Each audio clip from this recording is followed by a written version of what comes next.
Hello friends, ಎಲ್ರಿಗೂ ನಮಸ್ಕಾರ. ಶಿಲ್ಪಾ ಸುರುಚಿ ಚಾನಲ್ಗೆ ಸುಸ್ವಾಗತ. ಇವತ್ತು ಸಂಡಿಗೆ ರೆಸಿಪಿ ಹೇಳ್ತಾ ಇದ್ದೀನಿ. ಯಾಕಪ್ಪ ಅಂದರೆ ಇದು ಬೇಸಿಗೆ ಕಾಲ ಆಗಿರೋದ್ರಿಂದ ಸಂಡಿಗೆ, ಹಪ್ಪಳ ಮತ್ತು ಚಕ್ಲಿ ಎಲ್ಲ ಮಾಡಿಟ್ಕೊಳ್ತಾರೆ. ನಾನು 1 ಟೀ ಕಪ್ಪಲ್ಲಿ 1 ಕಪ್ಪು ಸಬ್ಬಕ್ಕಿ ಮತ್ತು 1 ಕಪ್ಪು ಅಕ್ಕಿ ತೊಗೊಂಡಿದ್ದೀನಿ. ನಾರ್ಮಲ್ ಅಕ್ಕಿ, ಅನ್ನ ಮಾಡೋ ಅಕ್ಕಿನೇ ತೊಗೊಂಡಿದ್ದೀನಿ.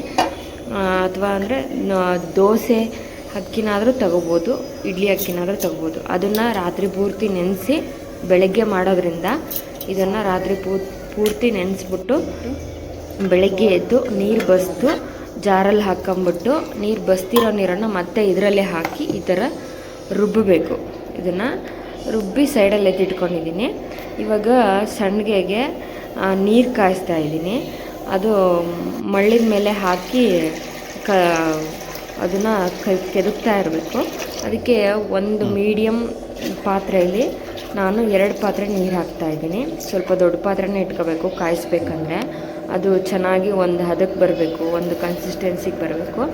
ನೀರು ಹಾಕ್ಬಿಟ್ಟು ರುಚಿಗೆ ತಕ್ಕಷ್ಟು ಉಪ್ಪು, ಖಾರಕ್ಕೆ ಅನುಗುಣವಾಗಿ ನಾನಿಲ್ಲಿ ರೆಡ್ ಚಿಲ್ಲಿ ಫ್ಲೇಕ್ಸ್ ಹಾಕ್ತಾಯಿದ್ದೀನಿ. ಕೆಲವೊಬ್ಬರು ಕರಿಮೆಣಸು ಇರುತ್ತಲ್ಲ, ಅದನ್ನು ಕುಟ್ಟಿ ಪುಡಿ ಮಾಡಿ ಹಾಕ್ತಾರೆ, ಪೆಪ್ಪರ್ ಪೌಡ್ರು. ಅದನ್ನು ಕೂಡ ಹಾಕ್ಕೋಬೋದು, ಟೇಸ್ಟ್ ಚೆನ್ನಾಗಿ ಬರುತ್ತೆ. ನಾನು ಇದೇ ಹಾಕ್ತಾಯಿದ್ದೀನಿ. ಈ ಥರ ರುಬ್ಬಿ ಸೈಡಲ್ಲಿ ಎತ್ತಿಟ್ಕೊಂಡು ಇವಾಗ ನೀರು ಮಳ್ಳಿದೆ, ಇದಕ್ಕೆ ಹಾಕ್ಬಿಟ್ಟು ಹಿಂಗೆ ಕೆದಕ್ತಾ ಇರಬೇಕು. ಒಂದು ಕನ್ಸಿಸ್ಟೆನ್ಸಿಗೆ ಬರೋವರೆಗೂ ಅದೇ ಥರ ಕೆದಕ್ತಾ ಇರಬೇಕು.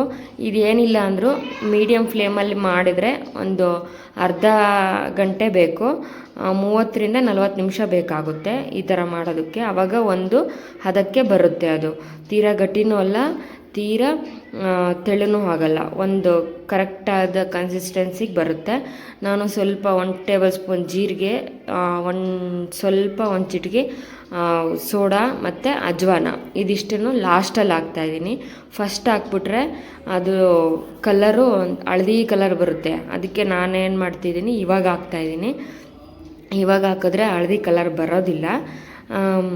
ಅದಕ್ಕೆ ಒಂದು ಸಲ ಹಿಂಗೆ ಚೆನ್ನಾಗಿ ಕಲಿಸ್ಬಿಟ್ಟು ಸ್ವಲ್ಪ ತಣ್ಣಗೆ ಹಾಕ್ಬಿಟ್ಟು ಟೆರೆಸ್ಗೆ ಮೇಲ್ಗಡೆ ಬಿಸಿಲು ಕಾಯ್ತಾ ಇರುತ್ತಲ್ಲ, ಅಲ್ಲಿ ಒಂದು ಚಾಪೆ ಮತ್ತು ಯಾವುದಾದ್ರೂ ಕಾಟನ್ ಬಟ್ಟೆ ಇರುತ್ತಲ್ಲ ಅದನ್ನು ಹಾಸ್ಬಿಟ್ಟು, ನಾನಿಲ್ಲಿ ವೈಟ್ ಕಲರ್ ಬಟ್ಟೆ ಇದೆ ಅದಕ್ಕೆ ಇದನ್ನು ಹಾಸಿದ್ದೀನಿ. ಒಟ್ಟು ಕಲರ್ ಬಿಡದೇ ಇರೋ ಅಂಥದ್ದು ಕಾಟನ್ ಬಟ್ಟೆ ಹಾಸಿ ಈ ಥರ ಒಂದೊಂದೇ ಚಿಕ್ಕದಾಗೂ ಇಟ್ಕೊಂಬರ್ಬೋದು, ದೊಡ್ಡದಾಗೂ ಇಡ್ಬೋದು. ಸಂಡಿಗೆನ ಈ ಥರ ರೌಂಡಾಗಿ ಇಟ್ಕೊಂಡು ಬರ್ಬೋದು.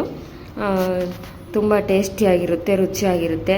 ಮಕ್ಕಳು ಕೇಳಿದಾಗ ಏನಾದರೂ ಚಿಪ್ಸು ಅವರೇನಾದರೂ ತಿನ್ನಬೇಕು ಸ್ನ್ಯಾಕ್ಸು ಅಂತ ಅಂದಾಗ ಈ ಥರ ಕುರುಮ್ ಅನ್ನೋದು ಏನಾದರೂ ಬೇಕು ಅನಿಸುತ್ತಲ್ಲ, ಈ ಥರ ಮಾಡಿಟ್ಕೊಂಡ್ರೆ ಬೇಸಿಗೆ ಕಾಲದಲ್ಲಿ ಅವ್ರು ಕೇಳಿದ ತಕ್ಷಣ ಎಣ್ಣೆ ಕಾಯಿಸ್ಬಿಟ್ಟು ಎಣ್ಣೆಗೆ ಹಾಕಿ ಕೊಡ್ಬೋದು. ಈ ಥರ ಇಟ್ಟ ಮೇಲೆ ಒಂದಿನ ಪೂರ್ತಿ ಚೆನ್ನಾಗಿ ಒಣಗಬೇಕು. ಒಣಗಿದ ಮೇಲೆ ನಾನು ಇದನ್ನು ನೀರು ಚಿಮುಕ್ಸ್ತಾ ಒಂದು ದೊಡ್ಡದು ಬೇಷನ್ನಲ್ಲಿ ಇಟ್ಕೊಂಡು ಚಿಮುಕ್ಸ್ತಾ ಸಂಡಿಗೆ ಬಿಡಿಸ್ತಾ ಇದ್ದೀನಿ. ಕೆಲವೊಬ್ಬರು ಒಂದು ಸಲ ಬಕೆಟಲ್ಲಿ ಎದ್ದು ತೆಗೆದ್ರೆ ಈಸಿಯಾಗಿ ಬರುತ್ತೆ ಸಂಡಿಗೆ ಬಿಡಿಸೋದಕ್ಕೆ. ಹಿಂಗೆ ಬಿಡಿಸಿದ ಮೇಲೆ ಒಂದಿನ ಸಾಕು ಒಣಗಿಸೋದಕ್ಕೆ, ಜಾಸ್ತಿ ಒಣಗಿಸೋದೇನು ಬೇಕಾಗಲ್ಲ, ಒಂದಿನ ಸಾಕು. ನೋಡಿ ಈ ಥರ ಚಿಮುಕ್ಸ್ತಾ ತೆಗಿತಾ ಇದ್ದೀನಿ ಸಂಡಿಗೆ. ನನ್ನ ಮಗನೂ ಬಿಡಿಸಿದ್ದಾನೆ ಇದರಲ್ಲಿ ಸಂಡಿಗೆನ. ಅವನಿಗೆ ಸಂಡಿಗೆ ಅಂದರೆ ತುಂಬ ಇಷ್ಟ.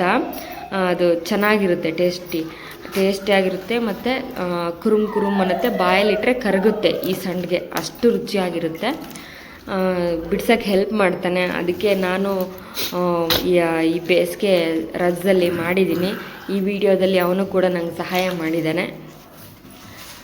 ನೋಡಿ ಈ ಥರ ಚಿಮುಕ್ಸ್ತಾ ತೆಗಿಬೇಕು. ತುಂಬ ರುಚಿಯಾಗಿರುತ್ತೆ ಈ ಸಂಡಿಗೆ. ನೀವು ಕೂಡ ಮಾಡಿ ಕಮೆಂಟ್ ಮಾಡಿ ಹೇಗೆ ಬರುತ್ತೆ ಅಂತ. ತುಂಬ ಈಸಿ. ಇದನ್ನೇ ನೀವು ಹಪ್ಳ ಥರನೂ ಮಾಡ್ಕೋಬೋದು, ಸ್ವಲ್ಪ ದೊಡ್ಡಕ್ಕಿಟ್ರೆ ಈಸಿಯಾಗಿ ಮಾಡ್ಕೋಬೋದು. ಪ್ರೆಸರಲ್ಲಿ ಮಾಡ್ಬೋದು ಹಪ್ಳನ, ಆದರೆ ಸ್ವಲ್ಪ 2-3 ಜನ ಬೇಕಾಗುತ್ತೆ. ಇದು ನಾವು ಒಬ್ಬರೇ ಕೂಡ ಮಾಡ್ಕೋಬೋದು. ನೋಡಿ ಈ ಥರ ಒಣಗಿಸ್ಬೇಕು. ಒಂದಿನ ಬಿಡಿಸಿ ಒಂದು ಸ್ಟೀಲ್ ಪಾತ್ರೆ ಇರುತ್ತಲ್ಲ ದೊಡ್ಡದು, ಹರ್ವಣ, ಅದರಲ್ಲಾಗಿದ್ರೂ ಹಾಕ್ಬೋದು. ಈ ಥರ ಒಂದು ಮರದಲ್ಲಿ ಇರುತ್ತಲ್ಲ, ಅಕ್ಕಿ ಮಾಡೋ ಮರ ಎಲ್ಲ ಇರುತ್ತಲ್ಲ, ಅದರಲ್ಲಿ ಮರದಲ್ಲಾದರೂ ಹಾಕಿ ಒಣಗಿಸ್ಬೋದು. ಒಣಗಿದ ಮೇಲೆ ನೋಡಿ ಈ ಥರ ಎಣ್ಣೆ ಕಾಯಿಸಿ ಹಾಕಿದ್ರೆ ಸಂಡಿಗೆ ಹೂವು ಹರಳ್ದಂಗೆ ಹರಳುತ್ತೆ. ಮತ್ತು ಬಾಯಲ್ಲಿಟ್ಟರೆ ಅಷ್ಟೇ ಚೆನ್ನಾಗಿ ಟೇಸ್ಟಿಯಾಗಿರುತ್ತೆ ಮತ್ತು ರುಚಿಯಾಗಿರುತ್ತೆ, ಕರಗುತ್ತೆ ಬೇಗ. ಆವಾಗ ಇನ್ನೂ ಸ್ವಲ್ಪ ಜಾಸ್ತಿ ಊಟ ಮಾಡ್ತಾರೆ ಮನೇಲಿರೋರು ಎಲ್ರೂ.